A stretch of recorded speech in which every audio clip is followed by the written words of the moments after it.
KTR మూసీపై presentation ఇవ్వడం నవ్వొస్తోందని రహదారులు భవనాల శాఖ మంత్రి కోమటిరెడ్డి వెంకటరెడ్డి అన్నారు. సంగారెడ్డిలో ఇఫ్తార్ విందులో పాల్గొన్న మంత్రి అసెంబ్లీ సమావేశాలకు కేసీఆర్ వచ్చి సలహాలు సూచనలు అందించాలని కోరారు.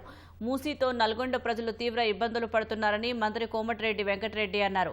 సంగారెడ్డిలో ఇఫ్తార్ విందులో జగ్గారెడ్డితో కలిసి పాల్గొన్న మంత్రి ఉత్తమ్ కుమార్ రెడ్డి సింగూరు ప్రాజెక్టు కాలువ విషయంలో మరమ్మతులు అవసరమని పనులు ప్రారంభించామని తెలిపారు.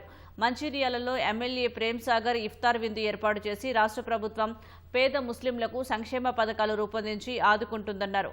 సికింద్రాబాద్లో కాంగ్రెస్ నాయకుడు దండుగుల యాదగిరి ముస్లింలకు ప్రభుత్వం తరపున రంజాన్ తోఫాను అందించారు. హైదరాబాద్ బాగ్ అంబర్పేటలో ముస్లింలకు రంజాన్ తోఫాను విహెచ్తో కలిసి అంబర్పేట నియోజకవర్గ కాంగ్రెస్ ఇన్ఛార్జు రోహిన్ రెడ్డి, ఖైరతాబాద్ డీసీసీ అధ్యక్షులు మోతా రోహిత్ పంపిణీ చేశారు.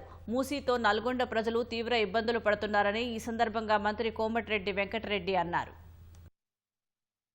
అసెంబ్లీకి రావడం ప్రతిపక్ష నాయకుని బాధ్యత. నేను గౌరవ కేసీఆర్ గారి నుంచి ఈ ప్రభుత్వం చేసే మంచి పనులు గాని, ఈ ప్రభుత్వం ఇంకేమైనా మార్పులు చేసుకోవాలన్నా, ఇంకేమైనా సలహాలు సూచనలు ఇస్తే తప్పకుండా నిజంగా సూచన కరెక్ట్ ఉండి మేము చేసే పనులు ఏమైనా తప్పుంటే మార్చుకునే అవకాశం ఉంటుంది.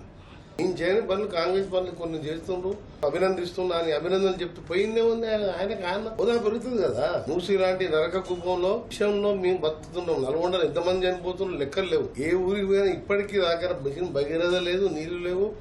ఆ నీళ్లు మిక్స్ అవుతాయి. కింద ఫ్లోరైడ్, పైన హైదరాబాద్ డ్రైనేజ్ అంతా మా నెత్తిన పడితే చేస్తుంటే దాని మీద కేటీఆర్ ప్రజెంటేషన్ ఇచ్చి దాని మీద మాట్లాడుకుంటుంటే నవ్వు వస్తుంది.